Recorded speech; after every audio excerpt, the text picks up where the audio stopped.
Before Santa watched children, something else did. Long before Christmas trees and stockings, winter belonged to gods who judged, spirits who wandered, and creatures that punished the wicked. Tonight, we strip Christmas down to its ancient roots when Yule ruled the darkest nights and fear was part of the celebration. This is Christmas before Santa.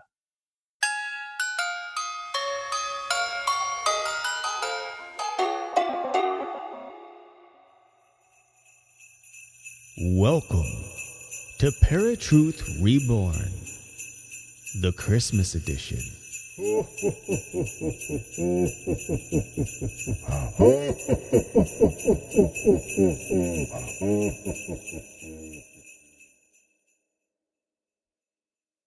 God, I love that intro.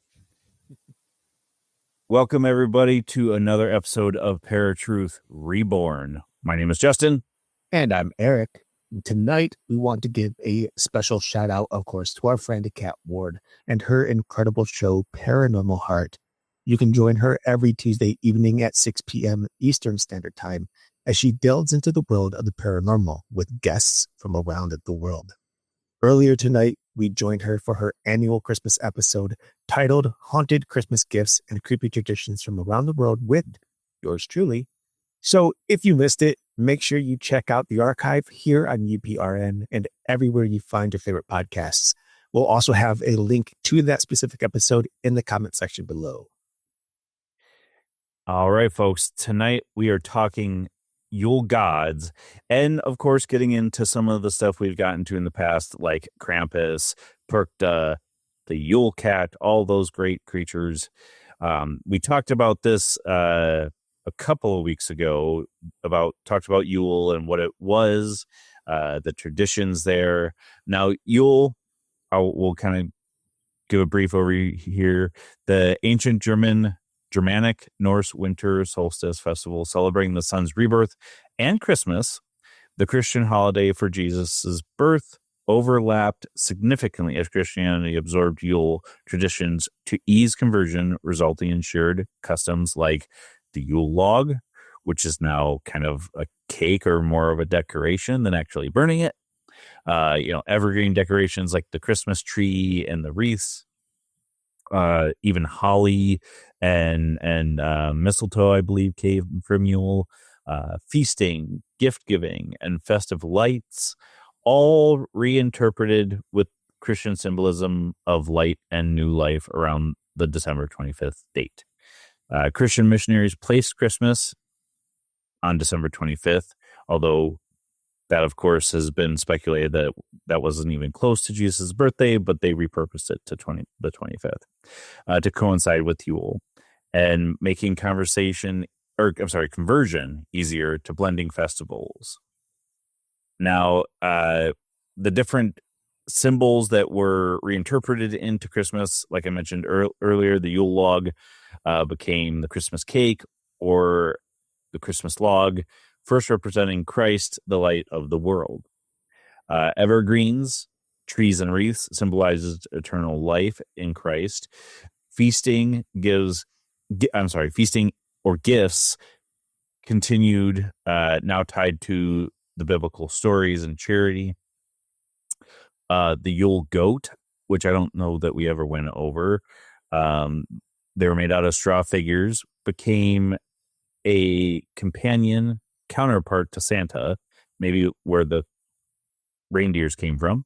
And Odin evolved into figures like Father Christmas and Santa Claus. Today's Christmas incorporates many of these Yule elements, allowing for a blend of pagan and Christian traditions, from the festive tree to the Yule log cake, marking a deep historical continuity in winter celebrations.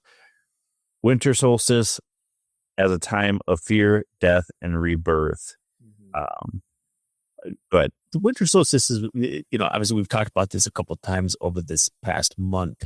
And the winter solstice is something that is very similarly tied to the autumn solstice, right? So back in Halloween, we celebrate the same thing. This idea of fear, death, and rebirth is when the solstice begins. But the winter solstice here is a bit different because we're talking about a frozen time, at least it's represented as the frozen time. It's when everything ices over, everything dies, everything that you consider beauty, right, is now kind of ugly, shedding its leaves and flowers and whatnot, right? So one thing I do want to mention though, before we go on here, or before I continue on here, um, regarding Jesus's birthday on December 25th, you're right.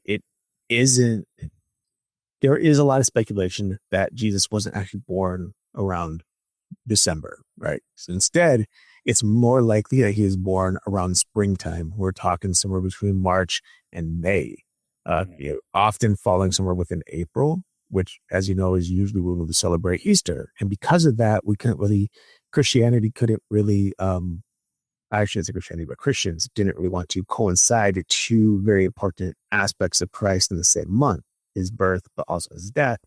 So taking the opportunity to shift it back to December, right around Yule time, to help bridge the gap between the Christian faith and the faiths of old, primarily the Norse belief system. They were able to kind of connect with those people and help share the story of Christ through elements that they had already known and cherished, and were able to hence create what we know today as modern Christmas, which celebrates Christ. Hmm. But yeah, so there is a little gap between when Jesus' actual birthday was versus when where it currently is held as a holiday. Now, regarding the Yule or the winter solstice, the winter solstice is really the longest night of the year. It symbolizes fear, death, and rebirth as the sun dies before its rebirth, representing a natural cycle of ending and new beginnings. Now, a time for letting go of the old, which is in this case, fear, habits, or even grief, and to make way for growth, renewal, and planting seeds for the future. It's seen across cultures in rituals like the Yule log or happy soil ceremonies, reflecting a universal theme of transformation from darkness to light. Now, one thing that's really intriguing, this is why we consider this an important day in terms of a solstice, is because the solstice being the longest night of the year, the very next night actually ends up being shorter than the night prior. And so is the case every night going forward until the summer solstice, right? So now we're gaining more time, more light every single day until the summer solstice, which happens obviously in the summer. And so that's the idea of light being rebirthed, or the sun being rebirthed.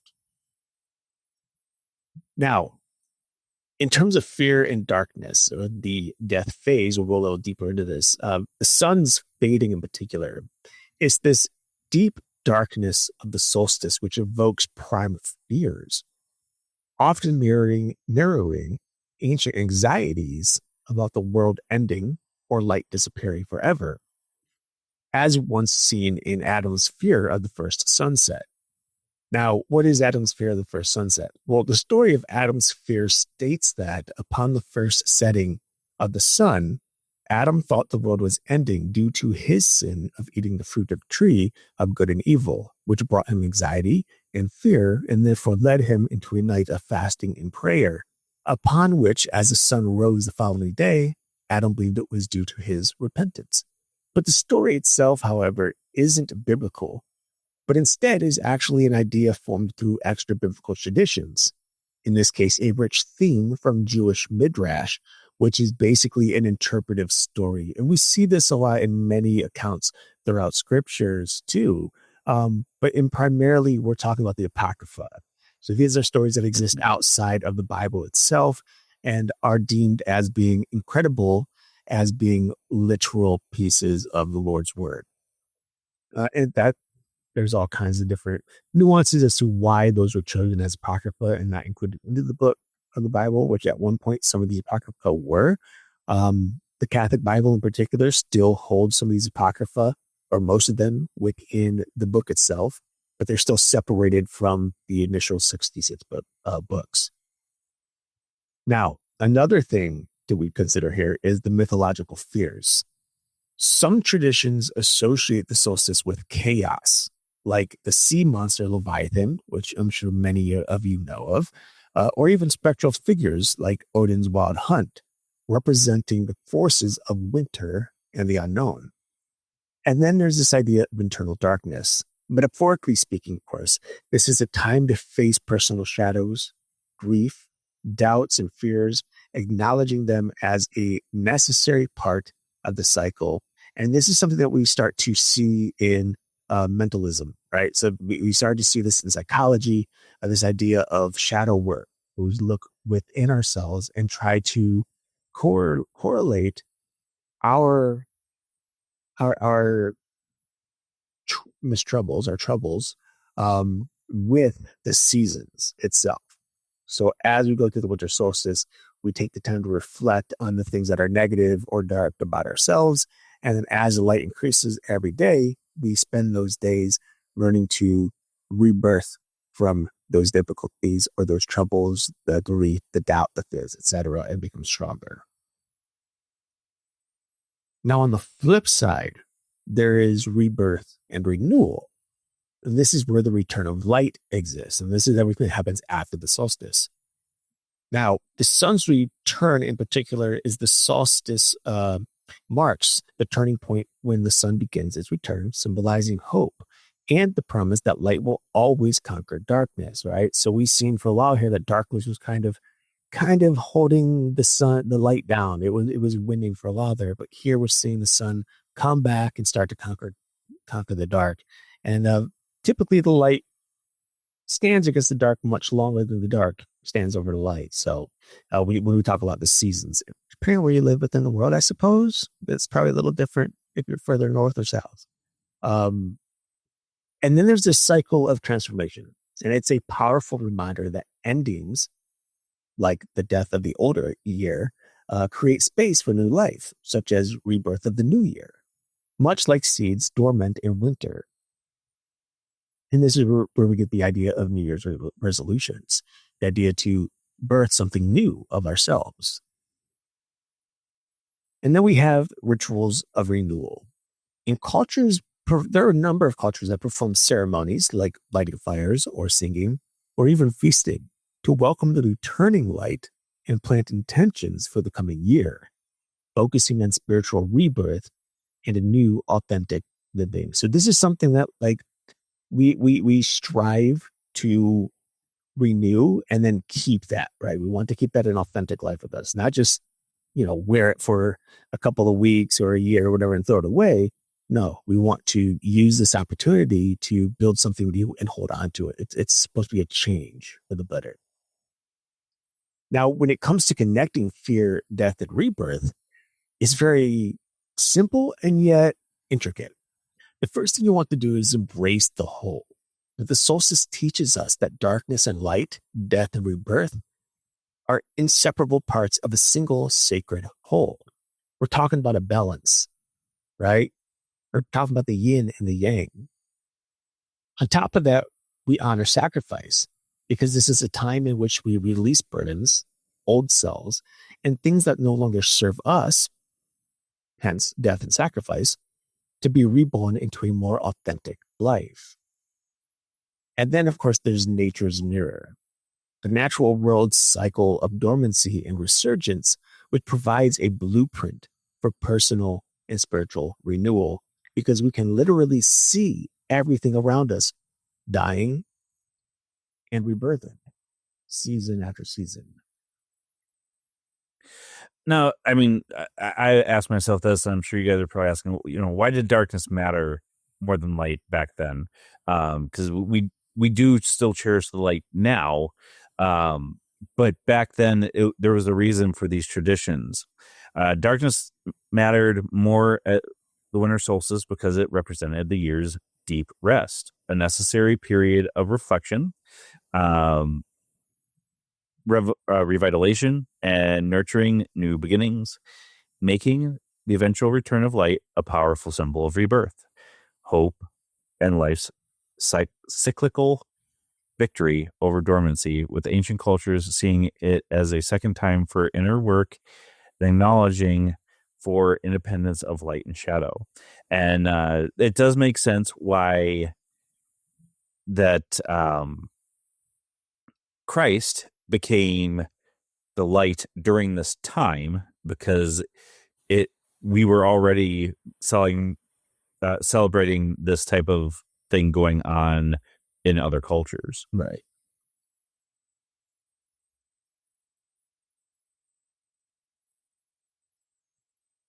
Oh, I hit a bunch of buttons and now everything getting messed up. I'm sorry. That's all right.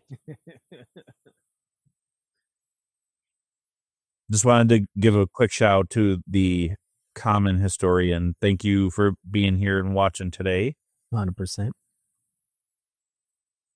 All right, please continue. Yeah. So now we're going to talk a little bit about the Yule and winter deities. And this is something that we were back and forth about discussing this month, but we actually put it to a poll and had quite a few of you wanted to hear more about the winter deities this time around. So we figured why not for the Christmas episode, right?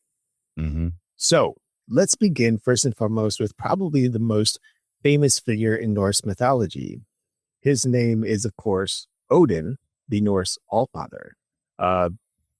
He basically heavily influenced Santa Claus, particularly through his midwinter role, leading the chaotic wild hunt, observing mankind via his ravens, much like Santa's elves or spies do, and even riding a horse known as Sleipnir, who, while also rewarding and punishing people with treats and abductions, and being called the Yule Father. Now, these ancient myths merge with St. Nicholas traditions, softening Odin's fearsome hunt into Santa Claus' cheerful gift-giving, creating the modern figure known for winter journeys, a beard, and watching children. Now, for those of you who don't know, St. Nicholas obviously isn't just a figurative word here. He is a fictional character in the sense of Santa Claus he is, but St. Nicholas is actually was actually a Christian bishop who often gifted children with a bunch of gifts. So Christianity ended up bringing him into the mix to kind of trade off Odin. Now, there's also Frigg, which is the powerful Norse queen of the gods, wife of Odin, representing the heart of the home, family, and motherhood, overseeing marriage, childbirth, and domestic harmony, while also embodying deep wisdom, foresight, because she knows fate but doesn't speak it, and protection, especially for children, linking her to the quiet strength of the hearth, winter survival, and the weaving of destiny. Her essence is in nurturing, inner strength, and the guiding fate through quiet influence, much like the steady warmth of a hearth.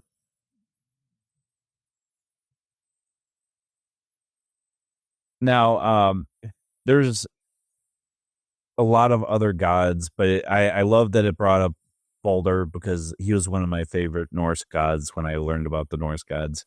Baldur's myth centered on his death by mistletoe and eventual rebirth, strongly mirrors winter solstice themes of death, in other words, the darkest day, and rebirth, the return of light or the sun, linking him to Yule, the Norse festival of light and renewal, where bonfires and trees symbolized hope for the sun's return, and connecting Baldur, god of light, to the year's cyclical death and rebirth, much like a sun god. If I have to say cyclical one more time during this, I might get tongue-tied. The Holly King and Oak King are symbolic figures in pagan traditions, representing the eternal cycle of light and darkness, life and death, ruling for half the year, each battling at the solstices for dominance and embodying nature's seasonal changes as the wheel turns. I was trying to remember, there is a Christmas claymation movie that came out when we were younger. Mm-hmm. Do you remember the name of it? But it had they weren't called the Holly King and the Oak King, but it was like Mr. Frost and Heat miser and yeah, that's what those were supposed to represent, was these two characters here. I'm sure it's what Rudolph the Red-Nosed Reindeer. Was it? I think so. I thought it was a I separate. don't know if it's Rudolph's Shiny New Year, possibly, but either way, it was a Rudolph. Okay, I thought it was a different one altogether. I don't believe so. But the Oak King, light growth, reigns from winter solstice, Yule, to summer solstice, Litha, where he's defeated by the returning Holly King, Dark and Rest, who rules until Yule, when the Oak King is reborn, ensuring the perpetual return of light and life after darkness. Now, sacrifice, offerings, and fear versus comfort during this time. One thing that you really see this in is in a lot of the Yule gods and traditions. And we'll talk about this when we get into Krampus and Perkta and stuff. In this day and age, we don't see at least the fear versus the comfort. We talked about this on Cat Show that, in today's day and age, they're actually really trying to eliminate Santa altogether because it's lying to your children. Right. And on top of that, Santa used to, I don't know if those that still use Santa say that, oh, you're going to get coal in your stocking instead of presents, which would have been a punishment or fear of punishment at the time. Yeah.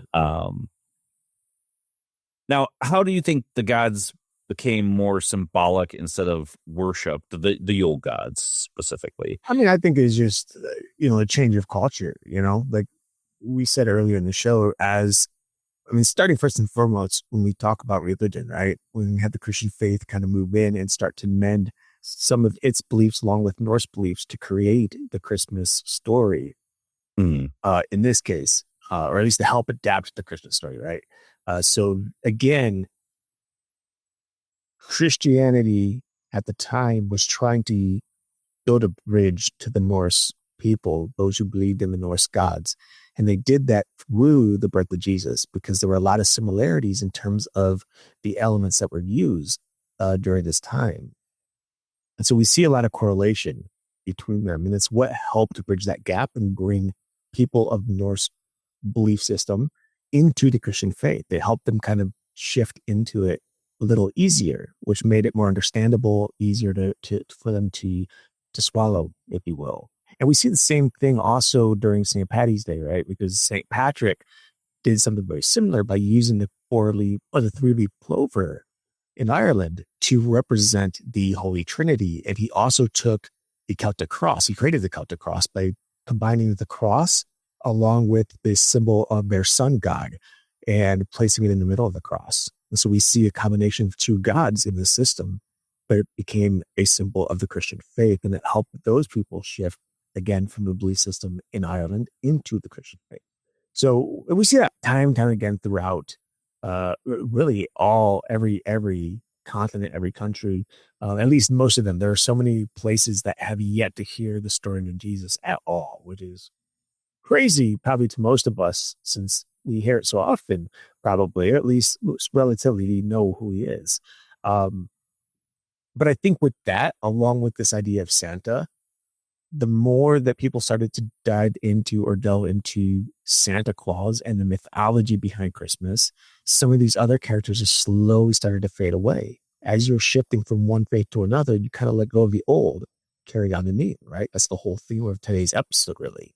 And so the same thing was happening. These bridges that were once strong in Norse mythology became more of a ghost, a shadow of what once was, and started to take on new life in fictional stories and movies, right? Marvel films is a big one. And that's pretty much just, that's how it happened. They just became stories eventually. And that makes a lot of sense. Now, do these gods still exist today? Did they ever?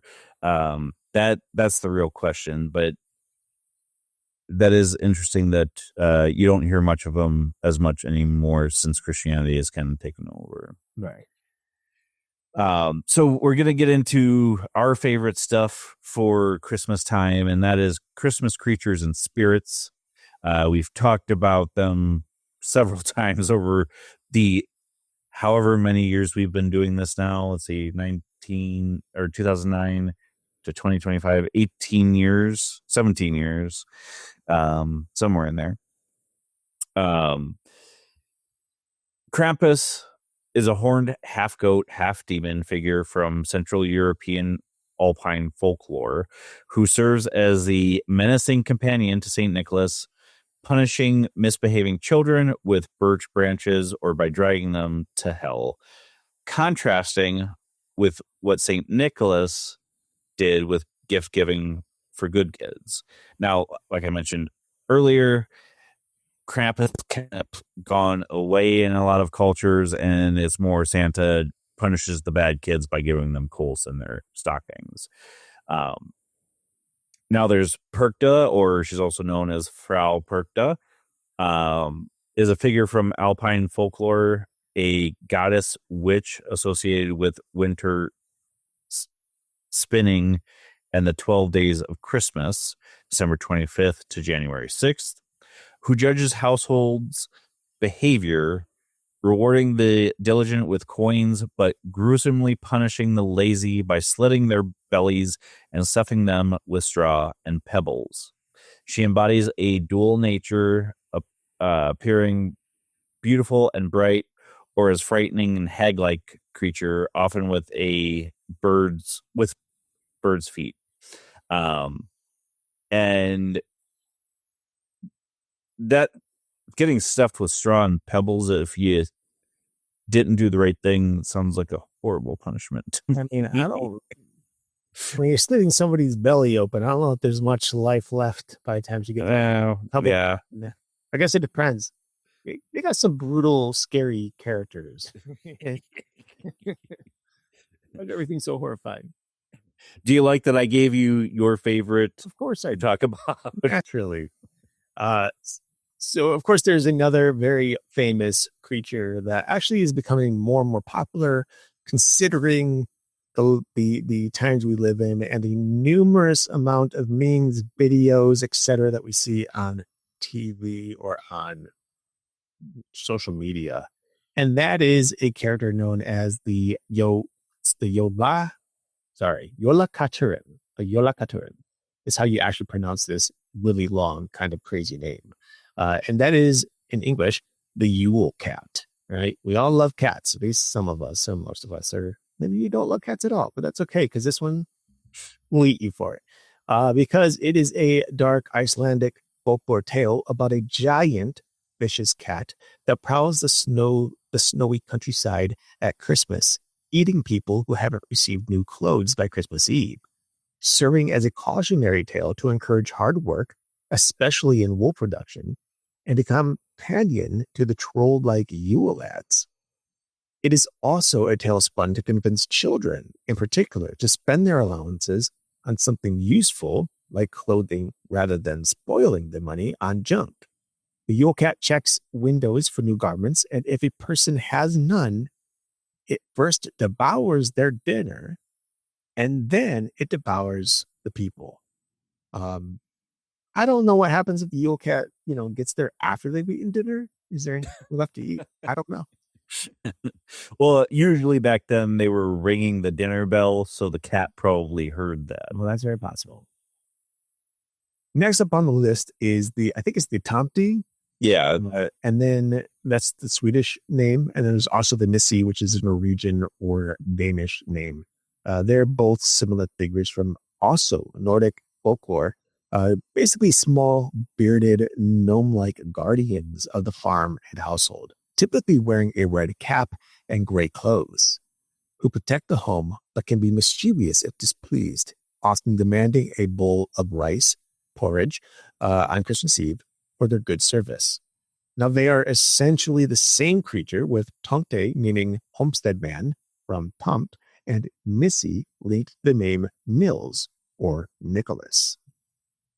And you see a lot of similarities there to what we see as Santa Claus today, Yes, or 100%. Santa Claus. Yeah, and we know, the early history of Santa Claus or Saint Nicholas is often been described as being an elf-like being, not typically short, but still elf ears, just elfish, I should say, or dwarfish.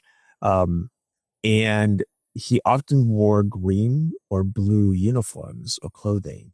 It wasn't until Coca-Cola decided to make an ad also showing a picture of Santa Claus, but in that case, they changed his colors from the typical green or blue colors scheme to the Coca-Cola colors, which is red and white. And because of the commercialization of Coca-Cola, that's kind of stood at the test of time, and Santa's been red and white ever since. Mm-hmm. Now, there are a few things that we can kind of learn from these various characters, right? Krampus, Perkta or Frau Perkta, the Yule Cat, Tante or Nissi. And the big thing here that you haven't noticed, they're all kind of scary, is simply using fear as a teaching tool. Now, this is something obviously modern times, at least most people don't encourage, right? Because fear often creates problems, very negative problems. But during the early days of the Yule Lord, fear was very important. I mean, even growing up as a kid, I was often had fear used to kind of. Oh, we all did when, I mean, our generation and the generations before us. Yeah, 100%.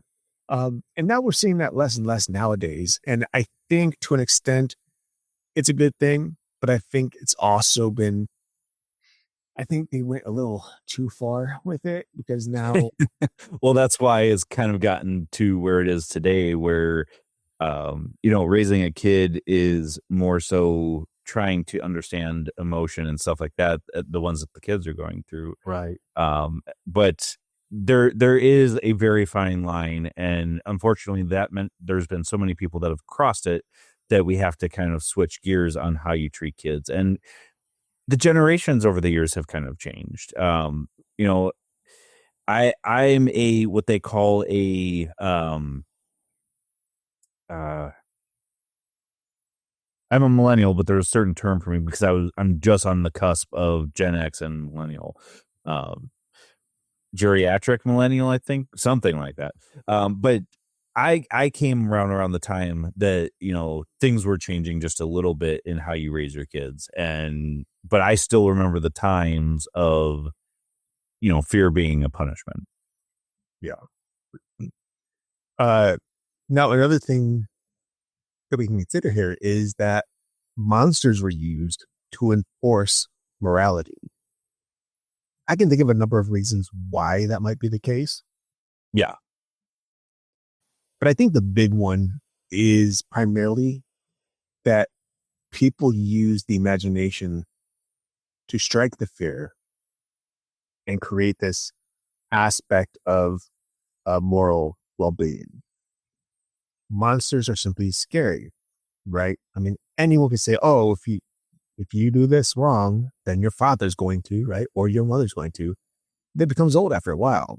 But if you tell people about this monster, this creature that is beyond description, disgusting, grotesque, angry, full of hate and violence, who's just going to eat and kill, etc. Well, now you're starting to really dig deep into the soul at this point and find that fear factor, right? We're striking a chord. And so monsters are often used as a sense of a morality tool. And we even see it through a number of other cultures and belief systems. Christianity even uses fear in some cases throughout the Bible to represent some of these things. Think of Leviathan, even the behemoth. These are characters that were used to describe a monster in order to enforce some sort of morality.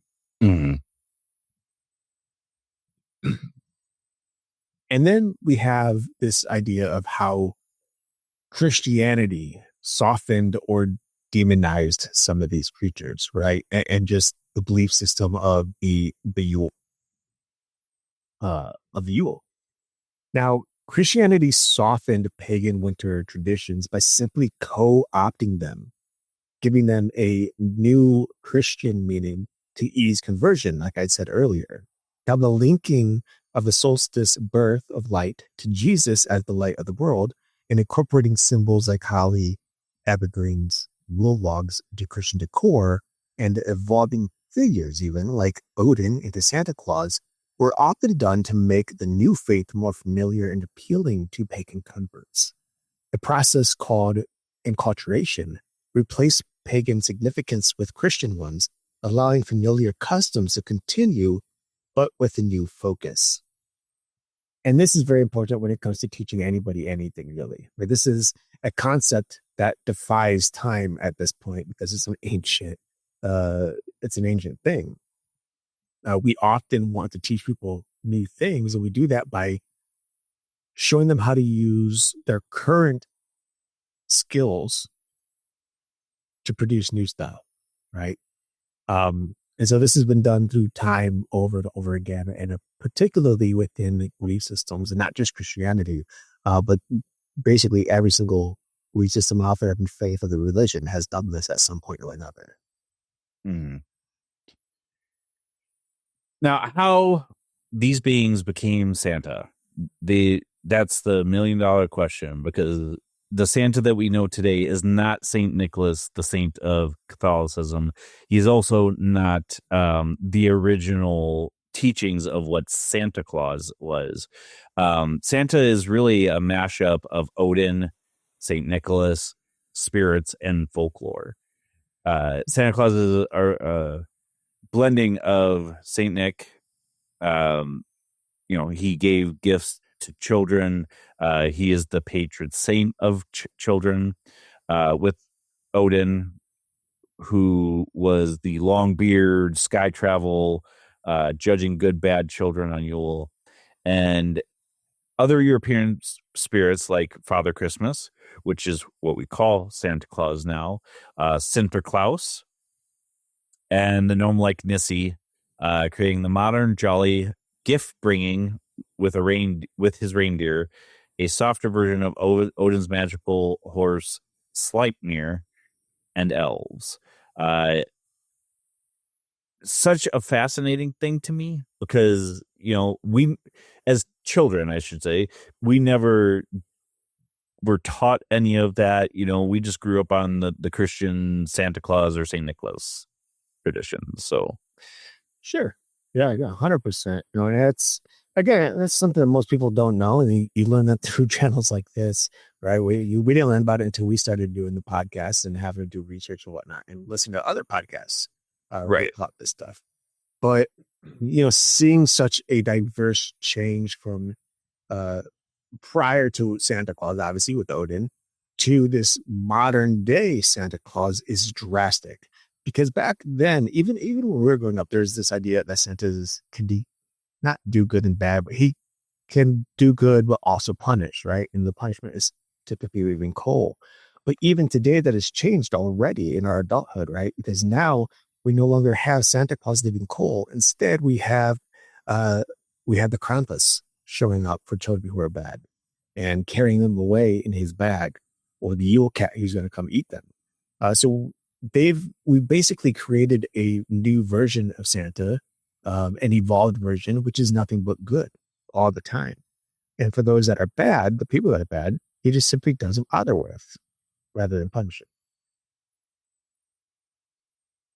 So there's like a big loss of fear between the early days of Yule and, of course, commercialization of Santa himself. Commercialization of Christmas is obviously one of the biggest draws to the holiday nowadays, because it's no longer about the traditions. It's no longer really about the ancient traditions or even the modern ones. It's all about money, money, money. It's how much can you spend to get the big gift, how much companies can make by selling you big gifts. And we see that over and over again. We see how much earlier Christmas starts every single year. I mean, this year I was seeing Christmas stuff in August, which is asinine. I should not be seeing Christmas stuff in stores in August. Yeah. But every single year they moved, and these commercial companies try to move the holiday up to earn more money earlier on in the season and basically pinch the penny. Now, as both a society and culture, we became less afraid of poverty, the unknown, or strict religious dogma, and instead shifted our focus from survival and spiritual awe to material consumption, allowing businesses to turn Christmas into a massive consumer event, driven by the gift-giving sales and secular symbolisms like Santa and trees, rather than just its traditional religious meaning, creating a cycle of stress and overspending, which, if you know, most of us are probably pretty stressed right now, knowing that tomorrow's Christmas Eve, and probably don't even have all the gifts that we need to buy. And I think the key word there is need to buy, because I think we all feel a need to have to buy stuff. Yeah, well, and with the commercialism, yeah, we feel we have to give gifts when, and I guess back when it wasn't as commercialized, the gifts were still, you felt you needed to give gifts just to represent the gifts that were given to Christ. But it kind of went from giving the gifts as an offering to giving them to other people, even though it's not a representation of their birthday, but of Christ's birthday. But yeah, so now the real question is, when it comes to these old traditions, are we safer? Or are we just less aware? And I think I truly believe that as a society, we're just less aware. But I would love to hear your guys' comments or answers if you want to put them in the comments or in the chat right now. It's one of those things that I don't think that we are safer from these old gods. It's just we're so ingrained into electronics now that we've kind of lost a lot of that. Yeah. The new gods, if we will. Yeah.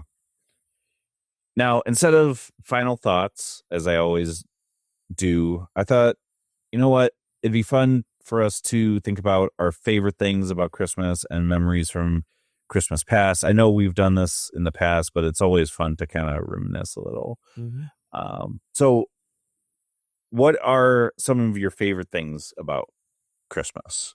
I mean, Christmas music. There's not too many people who love Christmas music anymore, but I still do. I enjoy it. It's funny how many people I meet who just hate when I turn on the radio and this Christmas music. It's sad. It's really sad. But yeah, so Christmas music is a big thing, and it's a short time. It's usually from Thanksgiving until the day after Christmas. So about a month. And then on top of that, I would say it's just the feeling of like, they call it like the Christmas spirit in the air. It's like this light-heartedness that's just a kind of playfulness, if you will, that I feel like is often overshadowing everything. It's just kind of there hovering. At least for me, it is in most cases, and that includes obviously the TV shows that we tend to see, the Christmas shows, the Christmas movies, along with the Christmas music and all the holiday traditions, eggnog and holidays peppermint mocha stuff, right? Mm-hmm. Like this is all parts that I personally enjoy. Cookies, fresh baked cookies in the oven, and cold milk, and those are things that I typically don't enjoy much of throughout the rest of the year. What about you? Well, I do love listening to Christmas music. I just wish that radio stations would at least give it until December 1st before they start playing them. But like you mentioned too, stores are pushing it well before that already too. So, Mm-hmm. but really just the coming together. And it's very rare these days, mostly because of lives have gotten busier, and I think that's all the more reason to embrace that time during Christmas, is to really be thankful that you get that time with your family. I of course love the sweet treats and the food. Um, yeah, it used to be, getting presents, but at this point in my life, I honestly don't care if I get Christmas presents or not. If I do, great. If not, it was one of those things that kind of died away from me as an adult. I feel like it's something that probably dies away for a lot of us because there's not that childlike joy anymore. Like I don't stay awake at night anticipating Christmas morning anymore. No, Something yeah, that just doesn't exist. Same with waiting, trying my hardest to fall asleep so Santa will show up, right? I'm not waiting for Santa no more. But maybe most of the time I can't fall asleep because my brain is just going 100 miles a minute. I mean, that's the thing that happens with adulthood and just growing up. But yeah, no, I agree. There are obviously some things I think just naturally fade away. But I will admit, like seeing that joy on my nieces, for example, that kind of takes me back to my childhood. I mean, something Yeah, I remember from back then, seeing that how happy they are and living vicariously through them, their childhood. I'm thinking like they're waiting for Santa. They're waiting. They can hear bells or they can see Rudolph in the sky or all these different things. And it's like I thankfully I still am very imaginative and I still can think of those things and cherish them. But it's not the same. So it'll never be the same. yeah. Well, and I mean, it's been talked about a lot that, as we grow older, just like we talk a lot about psychic or medium type gifts, the magic dies as an adult. It's kind of sad, really, but it's just a natural part of life, I guess. Well, I think it's not more so, but I think in part it's because of the influence that the book has on us as we grow older. Yeah. And we start to see some of the hard times. We start to witness them ourselves personally. And so, yeah, back, at least for many of us, when you're children, you don't have much to think about or care about other than Santa and Christmas morning and all the imaginative things you can think of. But nowadays, there's reality too that kicks in, right? And the thought of paying bills on time, having enough money for the Christmas presents, and if you do have enough money, how much debt is he going to put you in for next month? Right. Make up for it. You use your credit card, your debit card, your cash. These are all things obviously that take away from the simple joy of the holiday. And I am one willing to confess that I am one of those that struggle with it. Like today, buying presents, I have the money to do it, but I was so hesitant. I'm putting the card in. Like, why? Well, I want to do it. I want no, you know. Um, and thankfully, I've been blessed this year to have the cash to do that. But last year I did not. And the year prior I did not. So it's one of those things that I think for many of us, it's remembering what the holiday really means and what it meant to you rather than what it means to you currently. I mean, if it means something fantastic, like something good and positive, that's fantastic. But if it's something negative nowadays, I think you have to kind of reminisce on what it once was to try to find that childhood or that childlike wonder again, because that's going to help fill those gaps that you're missing today. Now, memories from Christmas past. Just big family parties at grandma and grandpa's, going, getting there, having all the food ready, the pizza with the anchovies that grandpa would always get. I would not eat those, but he would always have those, the fried chicken, the ham, you name it. Like, everything was there. And then of course, sitting around the, grandma's Christmas tree, with the snow on it and passing out the presents, because the Thanksgiving that, a few weeks prior, we all would pick names out of a hat or something. It would all, have a single cousin or family member to buy presents for. So that was always a fun time. Always enjoyed it. Always look forward to getting home knowing I was getting Christmas pajamas. And I was going to go sit up in my room and try to fall asleep to some sort of Christmas movie while waiting for Santa to show up. It is like that every year, pretty much. Still, yeah. It's just, minus a few things. Yeah. Well, and I just had the conversation with a friend about, we were talking about, Secret Santa, and uh, I'm like, yeah, I mean, we did do that as kids, but we would get so excited we would splurt out who we had most of the time, so everybody knew who they were getting the present from. But yeah, that the shrimp cocktail, which was both Christmas and New Year's for Grandpa, uh, the anchovy pizza, I still remember. Um, gosh, going to both grandma's houses, one for Christmas Eve, one for Christmas Day. And just the warmth that we would feel during that time of year. Yeah. Not from a fire, but from family. But yeah, the fake fireplace going at Grandpa Cancellari's house. I remember that. You still have it, I believe. I do. Gosh, what else? Honestly, waking up Christmas morning and just trying to actually, even Christmas night, I remember waking up like well before the sun was out. I'd wake up at midnight, 1, 2 o'clock in the morning sometimes, and run down to see, or out to see, if Santa had come yet. And sometimes my brother would wake up and we would both kind of just look around, grab gifts and shake them a little bit, but I'd have to be like, no, don't do it too loud. They're gonna Mom and Dad are gonna hear. Right. Yeah. And I think, looking back at all of the gifts as we got as kids, the one that still I remember loving the most is My Pet Monster. Okay. And Teddy Ruxpin and Grub were the other ones that were really big ones as a kid. Do you remember any that were like significant to you for gifts? Yeah, three of them actually offhand. One is a little original Jurassic Park Velociraptor, which is actually sitting behind me on a bookshelf that I still have.